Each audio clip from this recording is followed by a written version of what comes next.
cause number PD-0616-23, Larry Gene Strickland II versus the State of Texas.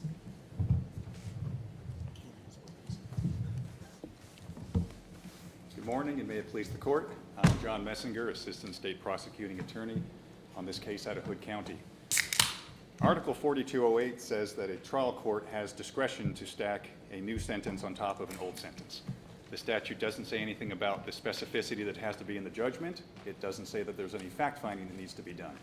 And in fact, this court has made it clear that there is no fact-finding, that it's entirely a normative decision, and that a lawful accumulation order is unassailable on appeal. Yet this court sanctions the assailing of multiple stacking orders for various reasons. One of them is for lack of an unspecified level of specificity in the judgment, and also for having inadequate record proof to show that the defendant does in fact have a prior conviction. This is not a new issue. This court's granted review of this issue in 2000 and again in 2006, and has been flirting with the idea of having a remedy, because there is no remedy at this point other than striking the order. The court's been flirting with a remedy for 25 years. I think this is the time to take the opportunity and clean this up and go back to what the statute requires.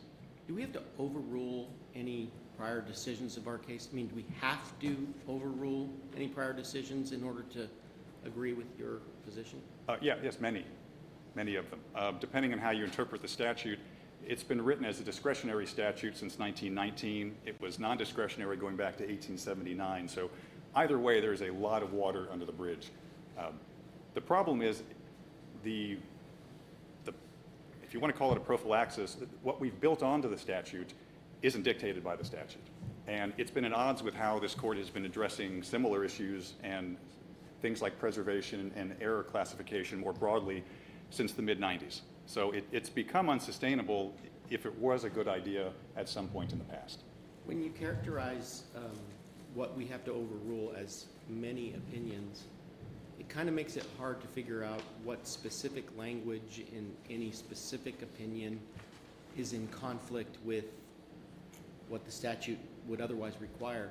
Can you be more specific about some language that maybe has appeared more than once that is the problematic language? Sure. Well, the overarching body of law that says that the accumulation order, which is in modern parlance that portion of the judgment that says that it's going to be, the sentences are going to be served either concurrently or consecutively, that goes back to the late 1800s, that there has to be specific language in there that says what is the prior conviction you're stacking it upon.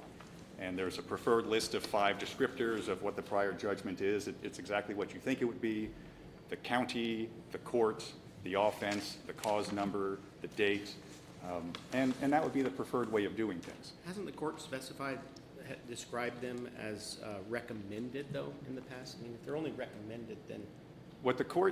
This court has never, if it did at the beginning, it has been a long time since the court has required all 5 of those identifiers. What they require is some combination of identifiers or some exception, like both convictions came out of the same court, and that's on the record, or a judicial notice exception, but some combination of information on the judgment that would allow, and the current rationalization is allow TDCJ to look at the face of the judgment and understand the order that sentences are to be served. And that's something that the court has been consistent with. Again, the rationale over 100 years ago was the form books say to do it, and it's a preferred practice. Middle of last century, the rationalization was we need TDCJ to know what's going on, and that's been one that's been cited repeatedly since then. To the degree that it may be insufficient for TDCJ, does the defendant have standing to even raise an argument that TDCJ can't understand this, or would we want to hear that from TDCJ?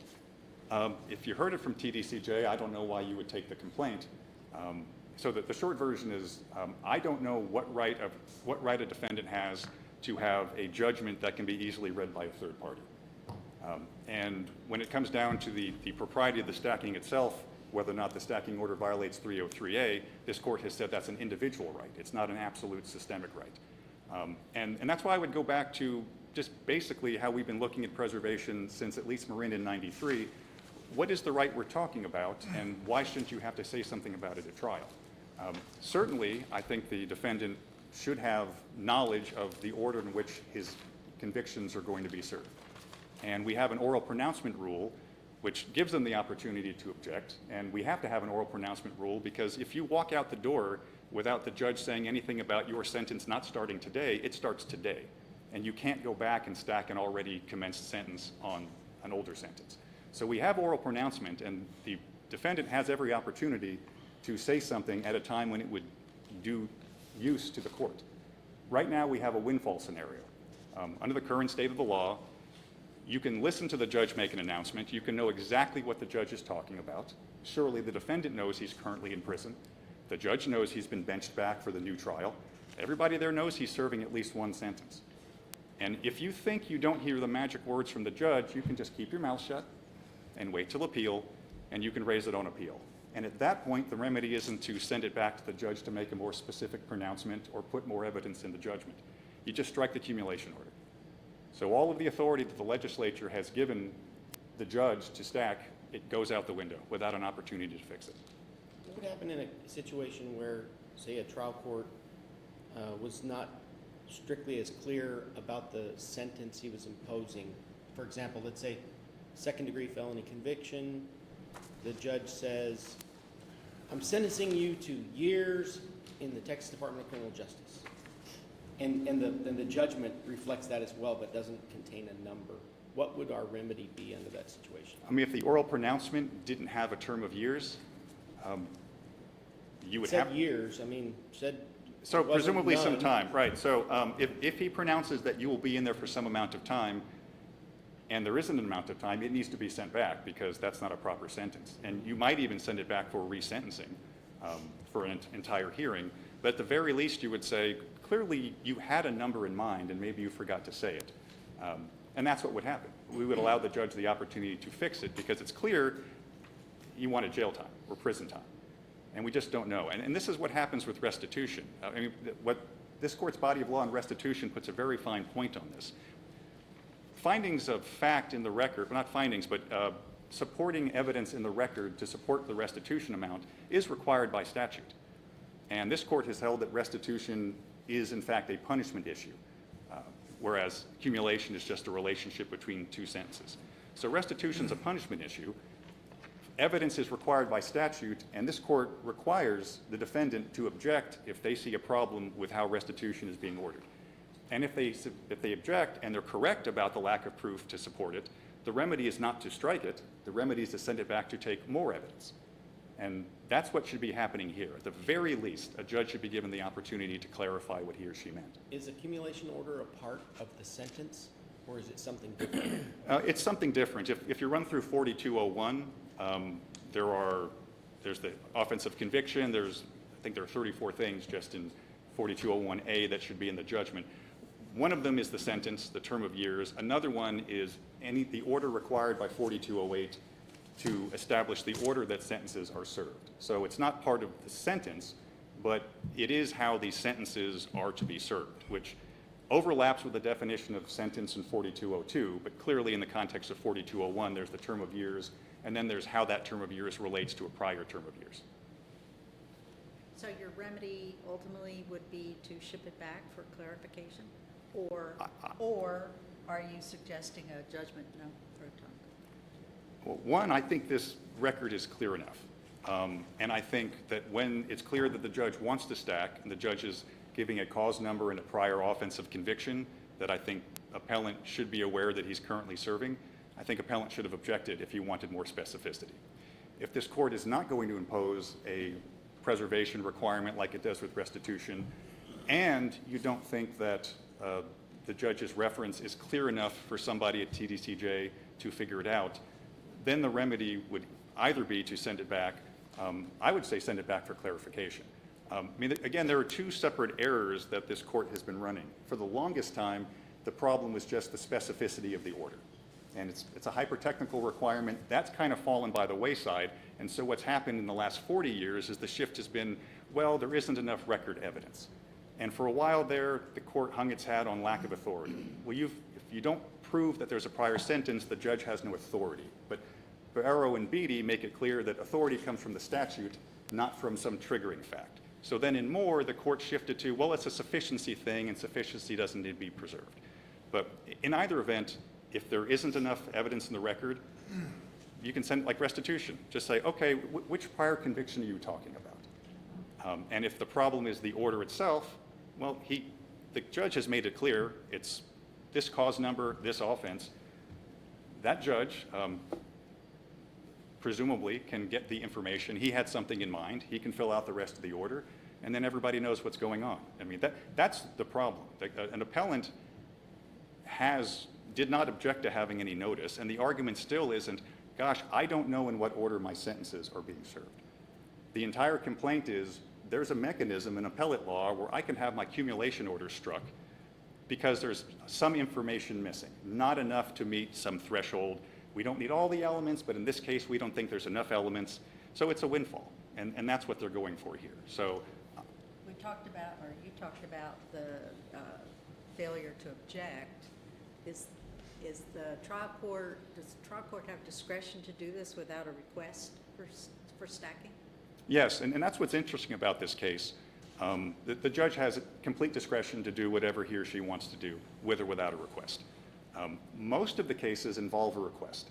And so a lot of the cases, like the seminal case, 1987's Turner, talks about how weird it is to ask the state or to ask the defendant to have a burden when it's the state that's moving for cumulation. And those cases, it's just a coincidence that the state was moving. And generally, when a party moves for something, they have some sort of burden. But the fact of the matter is the judge could have done it just because it was Wednesday. And so if you want to object to the accumulation, that's the time to do it. And I should point out that there was an objection in this case, but the objection was the state didn't request it. There was no objection to, I don't have a prior conviction, or I have multiple prior convictions. Which one is it because I need more clarity? It was they didn't ask for it, and you shouldn't be able to do it, and that's not a valid objection. And they came back in a motion for new trial, and in the motion for new trial, the complaint was, look, I had a couple technical violations, and you maxed me out with 10 to do and then stacked it, and that doesn't seem right. It also wasn't an objection to some sort of underlying deficiency in notice, if such an interest exists. Do you think that if a trial judge, we talked about the fact that a sentence begins to run whenever it's pronounced in open court. Do you think that's true even when in the same moment, the trial judge signals that he wants this sentence to be stacked upon some other sentence so that it's clear to everybody in the room that it's not to take effect immediately, but only upon the expiration of some other judgment, whatever that one might be? That's right. The judge is making it clear that you're not starting this new sentence today. And that would be the point if you're confused as to when the new sentence starts, is to say something, because I don't think anybody has a greater interest in knowing how much time he's serving than the defendant. And if he's confused, that would be the time, and that's what we've done here. Preservation, broadly speaking, is talked of in terms of a judge protecting procedure, and it also protects the system. The legislature, a long time ago, went to lengths to say, first off, if you convict, the first version of the statute was you've convicted 2 offenses in the same term of court, stacking's mandatory. And then in 1919, they made it discretionary, but they put in no limitations on it. And so it's up to the judges, the elected judges in their district. And when a judge exercises their authority, and according to this court, it's lawful authority because it is authorized by statute, then there should be no other common law built onto it that thwarts that authority. And if the policy rationale behind it is we would like the judgments to be written better, then remand to have the judgment touched up. If there's not enough evidence in the record for the court to modify it, then send it back and say, look, this is clearly what you were going for. And as long as the judge can build out the prior conviction that he believed existed and is at least partially reflected in the judgment, then we don't have a problem. If there are no other questions, I'll sit down. Thank you, Counsel. Thank you.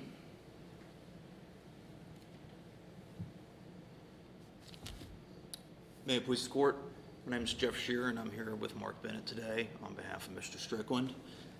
I will be splitting 10 minutes of my time with Mr. Bennett, and thus I may defer a question or two to him from the panel, just so the panel is aware. This case can be described with one word, and that word is breathtaking. I used to think of breathtaking in a positive light for major events in my life, such as the birth of my children, or when I passed the bar exam, or when my wife agreed to marry me. But here, I view it in a frightening light, which is someone can be stacked with an alleged sentence using nothing more than a cause number. The court below, in this case, got it correct with over a century's worth of precedent where it reformed an improper and unlawful accumulation order into a concurrent sentence. And the state has not met its burden to justify overruling over a century's worth of precedent by demonstrating that it's manifestly absurd or unjust. The state says this entire scheme of law is unworkable, but it doesn't provide any data to justify its position. Can you point to some specific language in some specific opinion that would need to be overruled in order for the court to go with the state's argument here?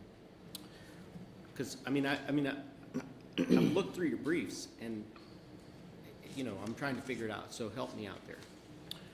Well, I think one of the major ones, Judge, I believe it was Ex parte Carter, said that this type of error is a Category 2 Marin right and it's not waivable.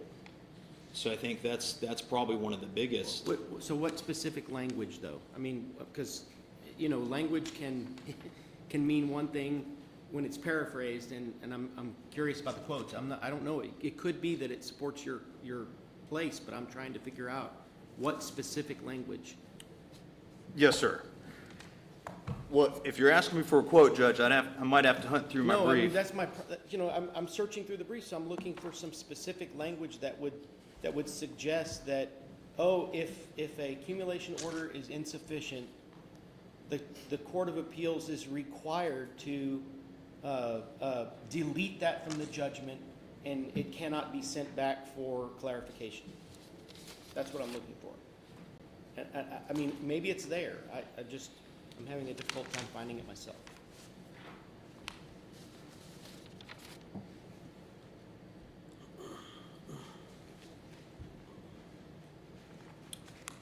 Judge, I might need to process that for a second. Okay. I don't want to disrupt your whole argument, so carry on.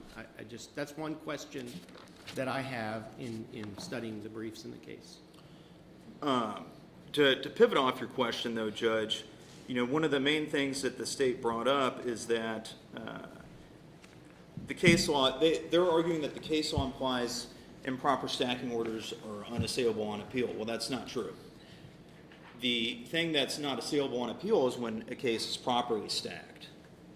And so here, what we argued below was that there was an abuse of discretion. The judge's authority under 42A was never triggered to stack, and that is assailable on appeal because there has to be facts in the record to support any judicial decision or order. Due process requires judicial action to be supported by some sort of facts or evidence. And I believe that's the, we cite a Supreme Court case about that, and we also cite several cases about that in our brief. Why?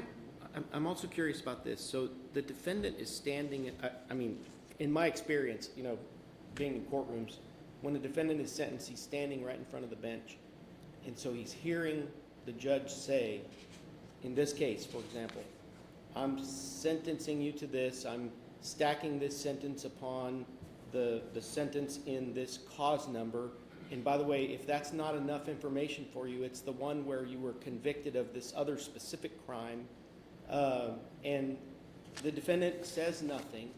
But the defendant, surely he's on notice at that point that the sentence in this case is not beginning today, right?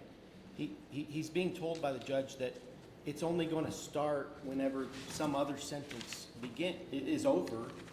And so wouldn't it behoove the defendant, if he was curious to know about which, if he's not satisfied that he knows which conviction it's being stacked on, to say, well, Judge, which one is that again? I don't know that you're having specified that one crime, and given that cause number is enough for me to digest, maybe I've got a whole stack of convictions, but, I mean, how, shouldn't he have to say something at that point? Which one are you talking about, Judge? I mean, and also I'm sorry to go on and on like this, because I just have a lot of questions. I really want the answers. Why is it that he's not on notice, at least, that the sentence isn't starting today as it normally would when it's pronounced in open court? Well, Judge, Ex parte Hernandez specifically stated that improper accumulation orders are automatically concurrent. Ex parte Hernandez. Okay, well, maybe that's the case I'm looking for. I have to look at that. And that's 758 Southwest 2nd 594, I believe. And so, in that sense, the appeal and reformation remedy is really a formality.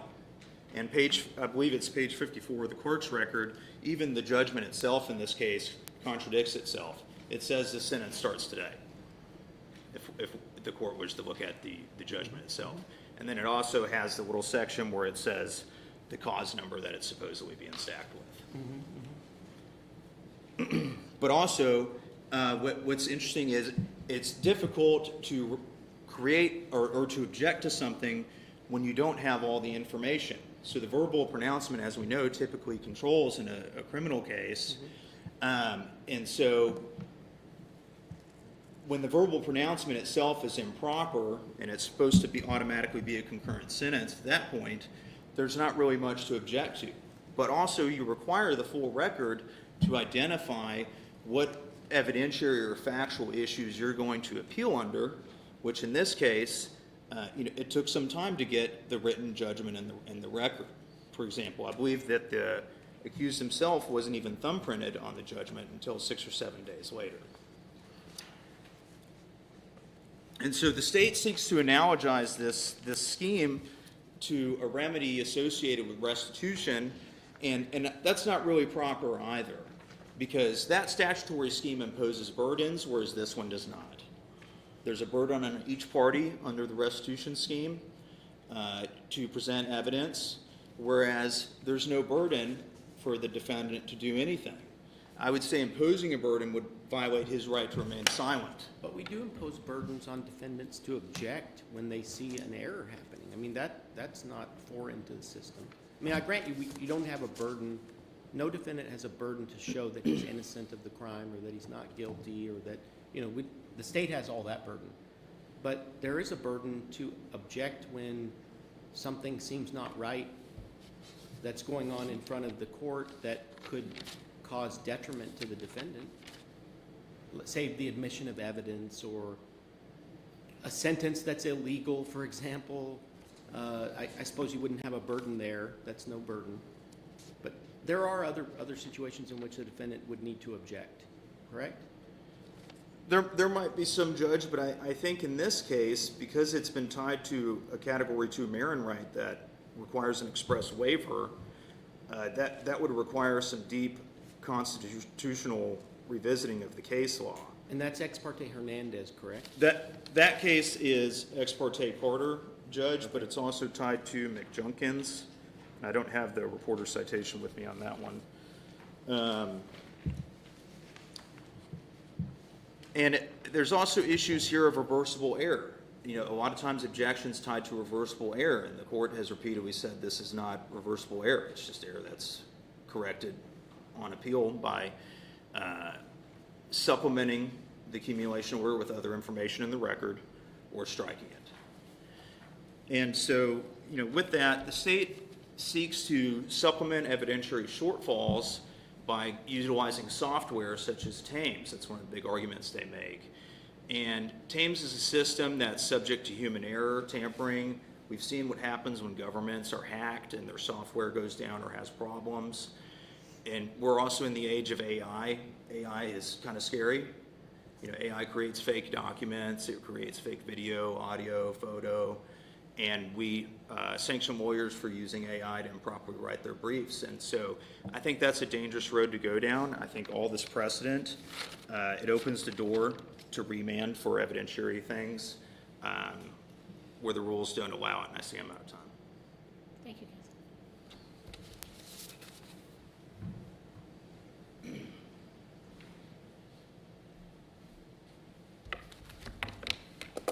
May it please the court. Good morning. I'm Mark Bennett. Judge Shearer, what is your understanding of the remedy that the state is of what the state's asking for? Because you said clarification. It appears to me that in the state's PDR they suggested that remand for clarification is the remedy, but in their brief they appear to have abandoned that and said that a nunc-pro-tunc judgment is obviously the best way to go. It's obviously not the best way to go, because a nunc-pro-tunc judgment is to correct not a judicial error where the judge orders something with no evidence, but rather a clerical error where the judge orders something and then the clerk writes a judgment that says something different. This is not a clerical error. This is a judicial error. And so the remedy that the state proposes, which in its brief, not perhaps in its petition, but in its brief, which is nunc-pro-tunc, is simply inappropriate. This court, sorry? I'm sorry, is this part of a sentence? Is this something No. that, okay. No. And this court can no more, well, let me say that if the trial court could enter a nunc-pro-tunc order because the evidence supported it and the judge said the right thing but the clerk said the wrong thing, then this court could certainly reform the judgment. And I think we've seen cases, I think they're briefed here, in which this court or other courts of appeals have reformed stacking orders because the judge said one thing in court, which is the operative fact, what the judge said in court, but then the written judgment said something different. So The proper remedy then, according to you, is what? the proper remedy is to strike the cumulation order, and that is Ex parte Hernandez. It's at page 50, I think 53 of our brief. And I was thinking about this yesterday and thinking, well, why, Mark? Why? I mean, these judges are going to ask you, why is this the right rule? And I thought about law and economics, and I thought about how the rule that we're defending here is that an order, not just accumulation order, but any order, has to be specific enough that people understand it just from the face of the order, and they don't have to go to Thames to figure out what the order intended. Well, why is that? Because an order that is not that specific is inefficient. It's a drag on society. It causes problems. And do we know what the specific problems are? No, we don't know what the specific problems are. It's a magic spell. And if the spell is not written right, what goes wrong? We don't necessarily know what goes wrong with the magic spell. But under the law and economics evaluation of this, there's this inefficiency, and somebody has to be incentivized to fix the inefficiency. Well, did you hear I had a hypothetical earlier where a judge pronounced his sentence on second-degree felony and he says years in the TDCJ. We would send that back, wouldn't we, to redo it? I think that's an illegal sentence. I think it would be reversed. I think it would be remanded for a new punishment hearing. I mean, is it illegal or is it just deficient and vague? Because it says years. I mean, it could be that it's legal if it only meant 2 years or if he only meant 5 years, but... I think it's an illegal sentence. Okay. Even if it's not an illegal sentence, however, I think the remedy there is to send it back for a new punishment hearing, which is clearly not the remedy in this case. Where nobody's Speaking of inefficiency, to do the whole hearing over again? Because in that case, right, where the judge has, and this is the rules which came from Wilson's form book. And I talk about that in my brief, and it's really enjoyable for me because I got to dig down into that Texas legal history. But the rule on what the order should contain, which is based on the common law rule that orders have to be specific in order to be enforceable, which we see in other areas, such as injunctions and orders enforceable by contempt. But I just lost my place. Anyway, but the rules from Wilson's form book that everything has to be identified in the judgment has been the rule for 135 years explicitly. And so judges should know this. it's in the statute. Trial court judges should know this. What? It's in the statute that you're supposed to put that in there. It's not in the statute, but the courts have been talking about this for 135 years, and trial courts should know it, and prosecutors should know it. And if a judge says something that doesn't follow what everybody ought to know the order has to say, then there are two people in the courtroom who have an interest in actually pointing it out. The prosecutor could say, Judge, we're going to need you to take judicial notice of the judgment. Okay, I propose to take judicial notice of the judgment. We have a procedure for this. Defense, do you object to me taking judicial notice of this judgment? Yeah, Judge, we object. Why do you object? I don't know. We object. Okay, I'm going to take judicial notice of the judgment, and I'm going to stack this sentence atop that judgment. The state has a motivation to do this at that time. The trial court, should know this and should have the motivation to do it at that time. But under the law and economics analysis, the only way that we eliminate this inefficiency is to allow the defendant to challenge the judgment and to strike that contempt order, strike that cumulation order if the cumulation order is invalid, which is how the law has evolved. Yes? Specifically, what is it that the trial judge left out that makes this an inappropriate sentence? What would have been what element? What did he would leave have been any of several other things. The judge could have said, I recognize you as the person who I sentenced in this other case, and I'm going to stack this judgment atop that one. That would probably be good enough.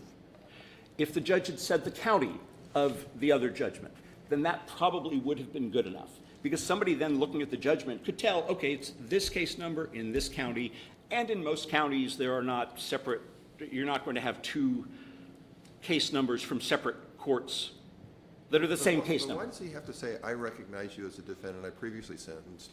Because he may have forgotten it, but certainly the defendant would not have forgotten it. Well, because the record, one of these common law principles that we're defending is that orders have to be supported by evidence. And my brother from the state says, well, a lawful order is unassailable. Well, lawful is not a description of every order. An order that is lawful is unassailable, but you can't determine whether the order is lawful or not without assailing it, without appealing it. So what got left out is enough, what needs to be done for the sake of, and it's been this way forever, and what we're proposing is simply continuing to follow the law as it was when the Texas Constitution was written, which is that orders have to be specific. Why do they have to be specific?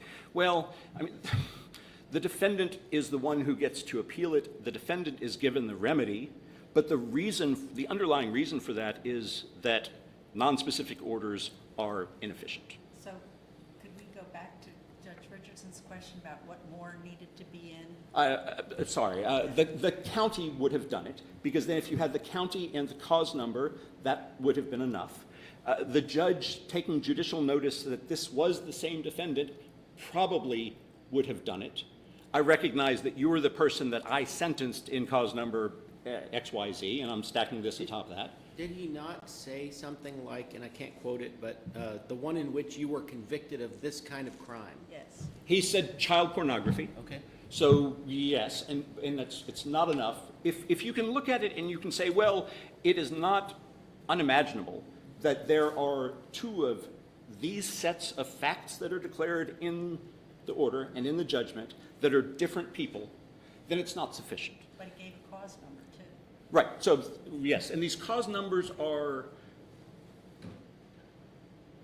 recycled. Lots of different counties, I think 9 different counties I listed in our brief use the same sort of cause numbers. So just the cause number and just the sort of case and just the name, cause number, sort of case could very well be repeated in different counties and could be different people. And unfortunately, TDCJ, if we put the burden on them to cure the inefficiency, which itself is an inefficiency, requiring somebody outside the judgment to decide how the judgment should be interpreted, could conceivably get it wrong. So 9 different counties would have a guy with the same name and the same cause number with the same offense? Not necessarily, but it's conceivable that there could be 2 people in 2 of these counties who have the same cause number, the same name, and the same offense. And so the specificity would require that not be a possibility, and that it be shown from the face of the document, from the order, that it not be a possibility. And here, it is a possibility. Here, how could the judge have prevented that from being a possibility? Well, if this is the case that the state has found in Thames, then the judge could have said, in this court, in this county, and that would have solved the problem. The state could have made this objection at the time, could have fixed the problem, and we wouldn't be here. We pray that this court affirm the judgment of the Court of Appeals maintain stare decisis in Texas and keep the rules as the common law requires them to be. Thank you. counsel.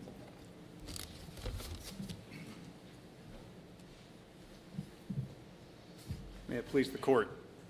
I don't know how many convictions for possession of child pornography with that cause number appellant has, but if it's more than one, that would have been the time to say something about it, and we could have gotten this straightened out. Let me ask you about that.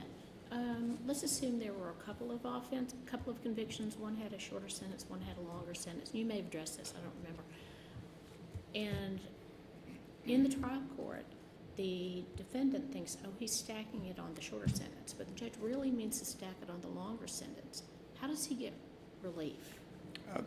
That would be in a writ. And Ex parte San Miguel from 1998 covers this, that the real interest that a defendant has is not having an order that's specific enough or having evidence at the hearing that would support it if pushed on direct appeal.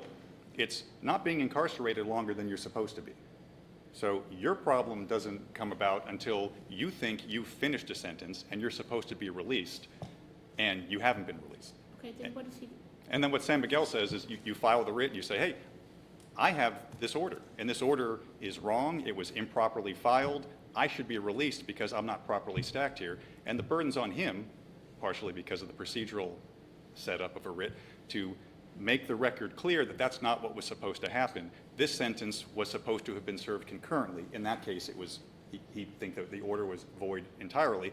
In your hypothetical, it would be, I should have started serving this sentence 8 years ago instead of today, so I should only have 2 years left. So really, he can't complain until the 2-year point where he thinks he should be released, and then he's being illegally incarcerated. Does that answer your question? Yes, thank you. A lot of the conversation we've had, That is a latches issue, if you wait too long. well, he doesn't realize that he's going to be Right. incarcerated longer until that date. But, and this is the fix that they have themselves in. If this is something that you can raise for the first time on appeal and it's statutory, you shouldn't be raising it in a writ anyway. So you couldn't be complaining about some impropriety until you're illegally incarcerated. So I don't think this is a scenario where latches is going to create a problem. You may have other burdens before that time or other problems with raising it with cognizability. One of the things opposing counsel was talking about is the lawfulness of it. And in this context, lawful is a term of art. Lawful means not in violation of the authorizing statute. Authority comes from the authorizing statute. So all the cases he's referring to, Carter, going back through LaPorte, going back to McJunkins, which is 954 Southwest 2nd 39, if you're interested, they're talking about clear violations of Section 303, where you have a defendant who's tried for multiple offenses arising out of a single criminal episode. He's tried in a single criminal action. His offenses aren't on the list of things that you can stack, notwithstanding consolidation, and the judge does it anyway. This court has said that is a Category 2 right. You can do that if you want to, and as part of a plea, that may be necessary to do, and one of the I think Carter may be a waiver case, but that's the context we're talking about, where it's very clear on the face of it that 303 was violated and no judge has any authority to stack these sentences. That's not what we have here, and Barrow and Beattie make it clear that when you have a case that has one of these problems, there could be more evidence in the record to prove up the prior conviction. The judgment could be more specific, that you don't have a lawful problem, you have a more traditional problem that this court has been doing for years. I don't know that I've read a case that says you have to strike the order. I just know that that's what's been done forever. So, You're familiar with Chesterton's fence. I think it might have been referenced in one of the briefs. yes. If we take down a fence and you don't know why it's there and it was there to keep the cows in, then all the cows might come out. Is there do you foresee any kind of disruption to the system that might occur if we were to I think follow your recommendation? Your analogy is an apt one. Stacking is designed to keep the cows in.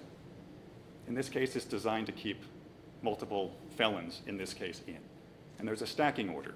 Opposing counsel talked about there being a drag on society if we're not clarifying orders, if we're not striking these orders. The drag on society is when somebody's supposed to be in prison for another 10 years and he's walking around with the rest of us.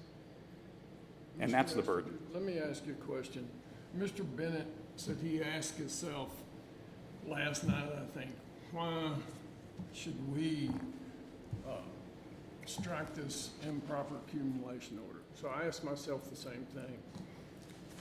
And my first thought, and you tell me if you agree with this, is that stacking orders can have pretty severe consequences to defendant. Isn't that correct? That's the point. And those severe consequences, you know, could be adding 20 years to somebody's sentence. 99 years, sure. Time he's gonna be in jail. Well, I think because of the severe consequences involved, a trial judge should actually know something about another case before he stacks this case on top of it. And this stacking, what the judge said, made me think he didn't know anything. He wasn't even sure there was another case. And that's why we should create a law where it's much more specific. The judge needs to show that at least he knows something about a case that he's stacking another case on top of. Well, I'll disagree with your premise and your rationale. At no point should this court be creating a law that creates better policy than they think the legislature has set in place. And I think Judge Bufkin made it clear, you have a prior conviction for child pornography. He was guessing at the cause number from memory. He was correct about it. So I don't think the record fairly shows a judge who's just flippantly saying, hey, if you're already in prison, and I have no idea, after all, I'd be the one who would have signed the order bringing you back for trial, but if you're in prison for something, let's just stack it. This wasn't a flippant decision. This was somebody who gave the defendant enough opportunity to say, I've properly served that, or I have multiple sentences, and could you please make this more clear? But trying to impose a law that's not required by law is just not something this court's able to do. Okay, thank you. Thank you. Thank you, counsel. The case is submitted. Calling up cause number PD-0616-23, William Solomon Lewis versus the state of Texas.